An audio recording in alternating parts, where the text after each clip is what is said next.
नमस्कार, लोक वार्ता न्यूज में आपका स्वागत है। मैं झारखंड रांची से प्रभात कुमार।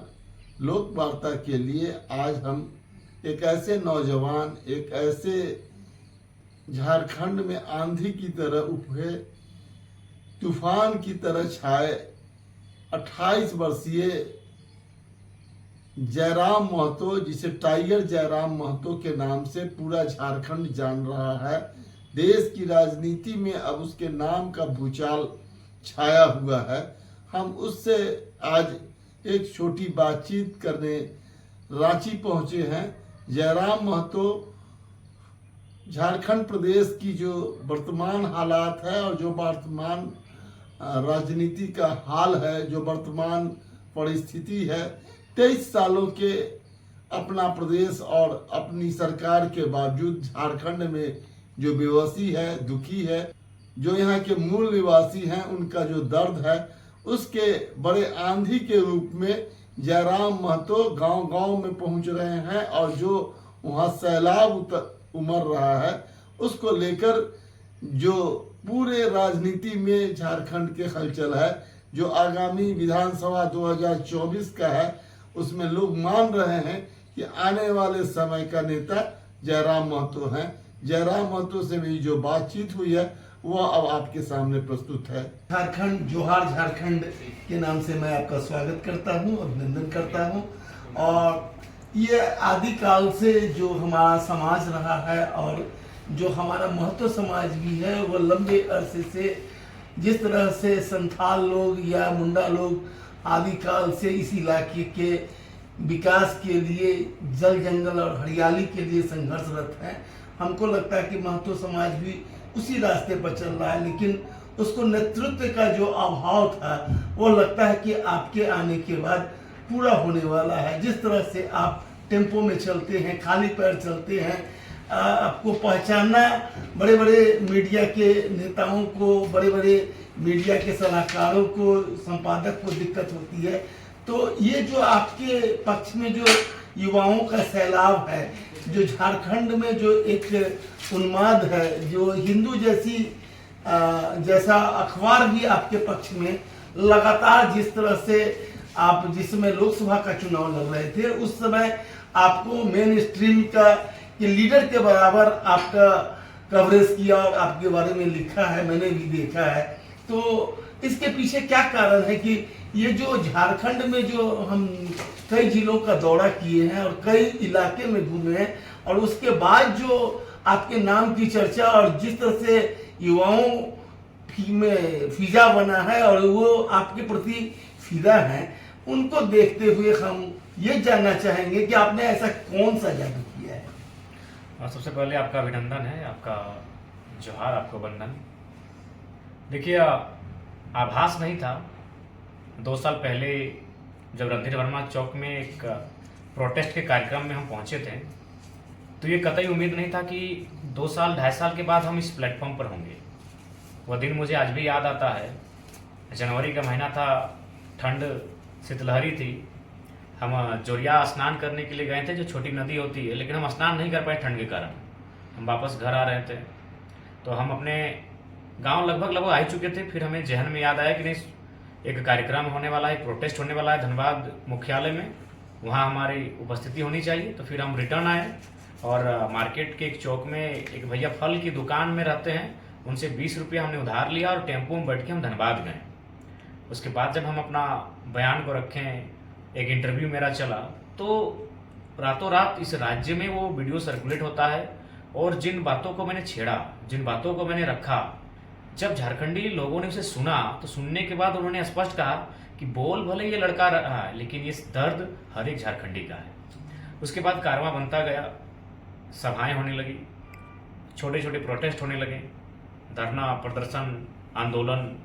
और जब मेरी वहाँ उपस्थिति होने लगी, तो जो मैनेजमेंट होने लगे, उनको एक भय लगने लगा कि अगर जयराम महतो आएंगे तो उनके नाम से 5,000 10,000 लोग उन्हें केवल देखने के लिए आ जाएंगे। ये जो आंदोलन का जो स्टार्टिंग फेज था, उसमें केवल लोग देखना चाहते थे कि वो नया लड़का, वो बच्चा दिखता कैसा है, जो आज पूरे राज्य में चर्चा का विषय है। ये आपके आकर्षण की जो आपने बताया कि मैंने जिन मुद्दों को रखा, तो वो मुद्दा कौन था? वह मुद्दा क्या वो था? मुद्दे सबसे पहले झारखंड की एक स्थानीय नीति, अच्छा।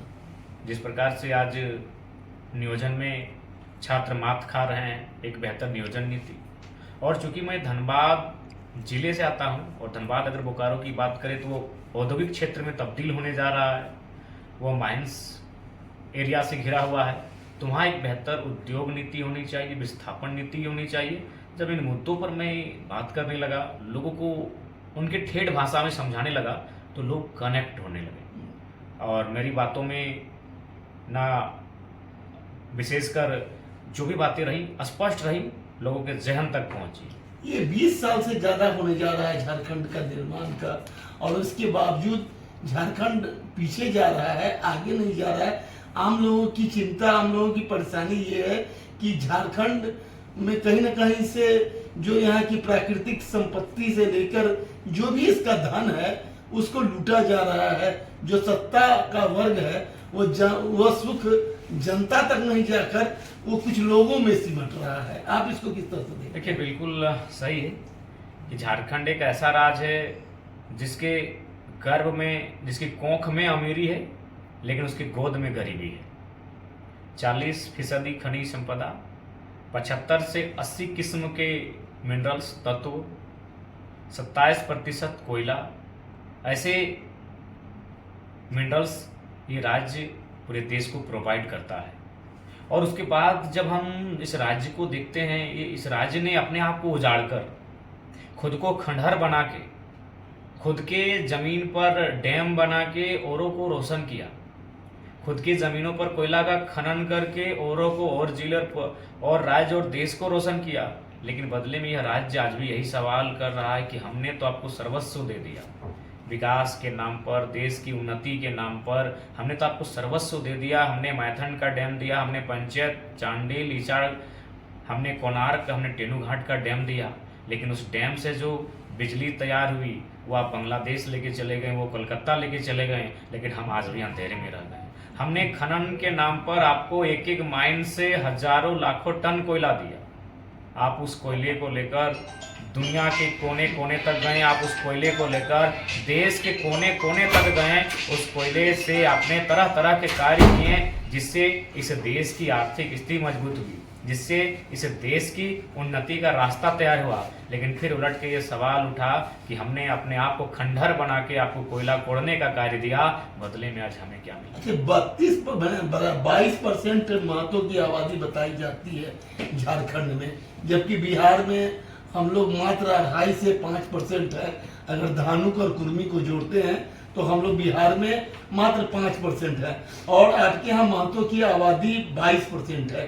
इसके बावजूद यहाँ हम लोग सत्ता में इतनी दूर और पीछे होने का कारण क्या है? देखिए, सबसे पहले जो महतो समाज, जब आप किसी राजनीतिक गलियारों में कदम रखते हैं तो आपसे उस क्षेत्र के सभी लोग आपसे अपेक्षाएं रखते हैं।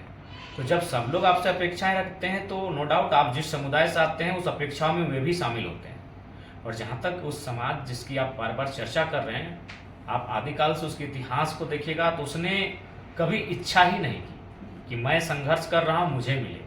उसने हमेशा राज्य के लिए संघर्ष किया। जी, विनोद बिहारी महतो रहे, निर्मल महतो रहे, आज सर्वस्व, आज अगर मैक्सिमम कोलियरी की बात करें तो उनकी जमीनों पर, मैक्सिमम उद्योग की बात करें इंक्लूडिंग टाटा जमशेदपुर, मैक्सिमम उद्योग उनकी जमीनों पर। शहादतों की एक बहुत लंबी फहरिस्त समाप्त नहीं होगा, और अभी भी सर्वे की आवश्यकता है, गांव गांव जाने की आवश्यकता है कि और कितना कत्लेआम उस कौम का हुआ। तो उनका जो एक माइंडसेट रहा है वो अपने आप को सर्वस्व के लिए देते हैं। एक ये कुर्मी का, आदिवासी का मुद्दा भी झारखंड में बहुत जबरदस्त है कि कुर्मी समाज, जबकि वो भी आदिकाल से जल जंगल। देखिए, सबसे पहली बात, भारत का संविधान 48 का वन्य जीवों को संरक्षण देने की बात कहता है। तो कुर्मी कौम, कबीला, उनकी आबादी इस राज्य में है। जो संविधान वन्य जीवों को संरक्षण देता है, उस संविधान को इंसान को भी संरक्षण देना होगा। आज ये माहौल क्यों उत्पन्न हुआ?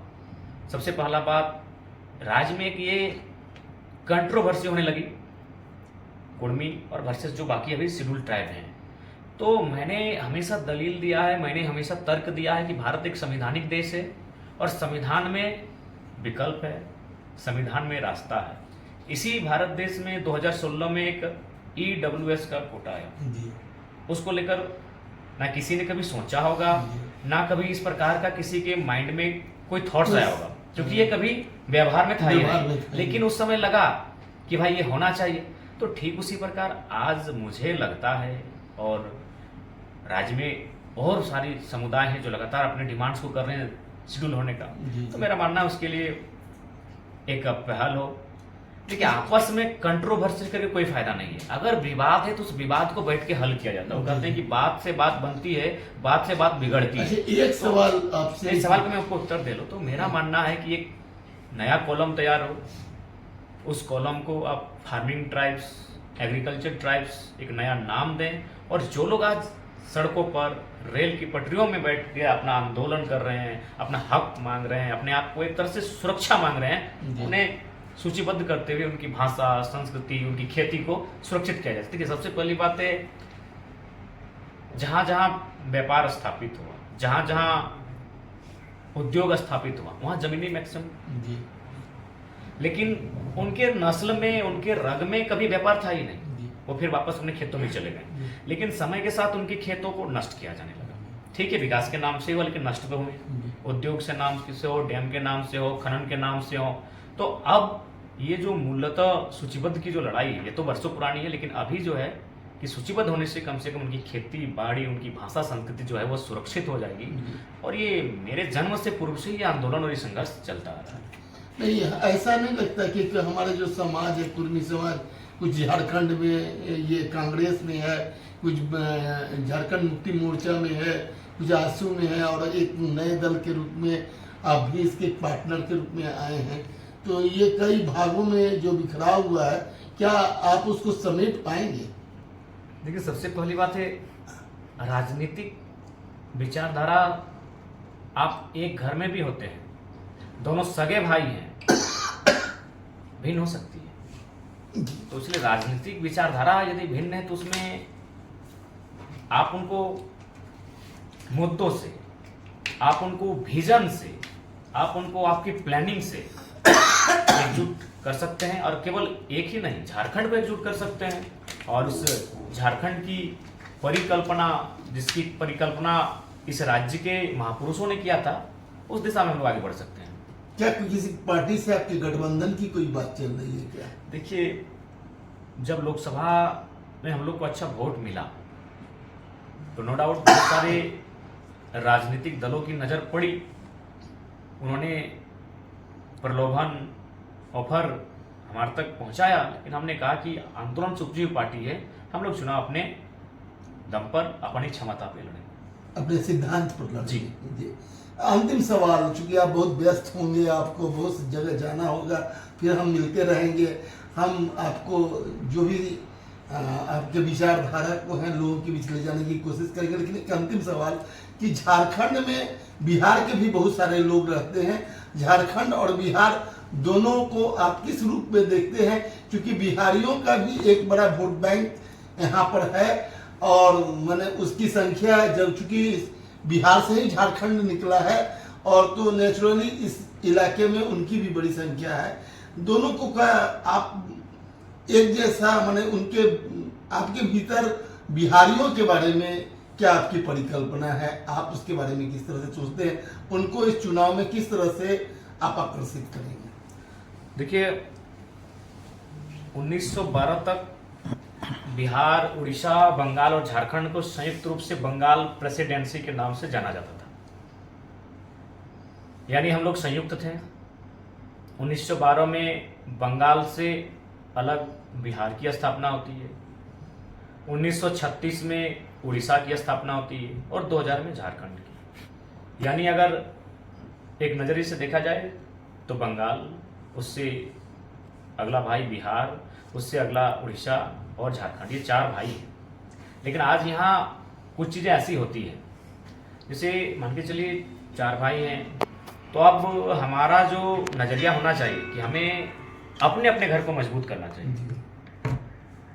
लेकिन झारखंड में क्या होता है कि बहुत सारे ऐसे चीज़ें घटित होती है जो पड़ोसी राज्य से वो गलत तरीके से, चाहे गलत कागजात बना के यहाँ की नौकरियों को करना, रिस्ट्रिक्टेड कंपनियां मोटे रकम देकर यहाँ स्थापित होना, फिर मजदूरों का शोषण करना, तो इससे लोगों की नाराजगी होना स्वाभाविक है।